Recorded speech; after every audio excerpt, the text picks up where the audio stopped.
Hey guys, Ryan here from Fletch Deep TV. This week we're going to be working on a couple videos to start you on your bow tuning process. What we're going to do is we're going to take this bow, we're going to tear it completely apart, throw some new set of strings on it, and get that shooting perfect bullet holes. So stick around, stay tuned, and we'll have you shooting better than you were before. First, what we like to do is start off with a fresh set of brand new strings. What this gives you is an opportunity to take your old strings, save those for a backup set of strings, take those with you to any of your long range hunts you may be going on. That way if you do something to your new set of strings, you'll have a backup and you won't be stranded out there in the field with a useless bow.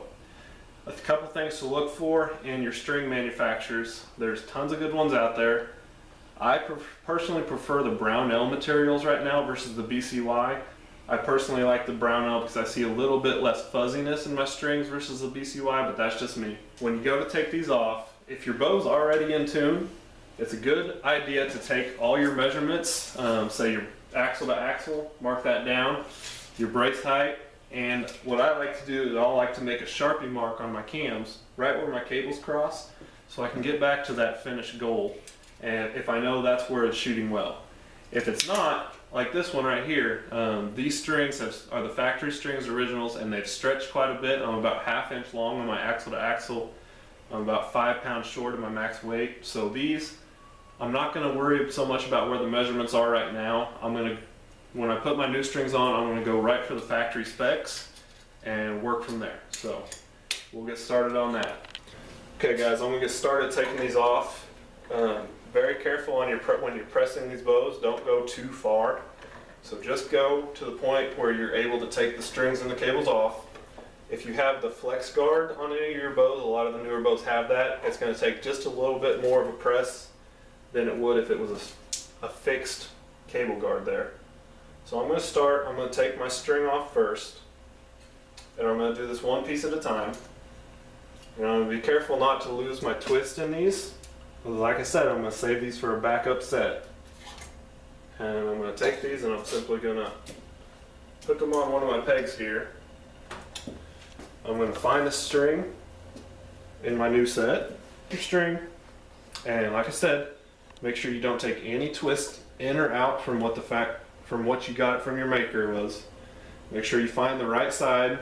This strand in the middle of the string here, this has helped you to find the center of the string so you can put your peep ideally in between the two set of strands. That's going to keep you from getting peep rotation. So make sure that side's going towards your peep. Make sure it's fully onto the string post there. Don't want any kind of derailments going on. I already tell this string's a little bit tighter because like I said, that old string had stretched quite a bit. I'm going to go ahead and add just another twist there, and I'm going to get started on my cables. Yeah, those didn't really go with it too well. Alright guys, once you have all your new strings on, and you made sure everything's in the proper tracks, nothing's going to come out of there, that's when you can finally start easing off on your tension and just take it real slow. You're wanting to keep an eye on your cam lean. Make sure nothing gets crazy out of hand. It's probably not going to be perfect with this first try. Just make sure nothing's going crazy. Make sure everything's settling in nicely. Nothing's coming out.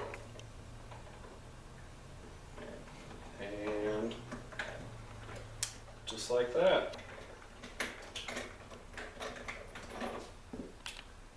New strings on the bow.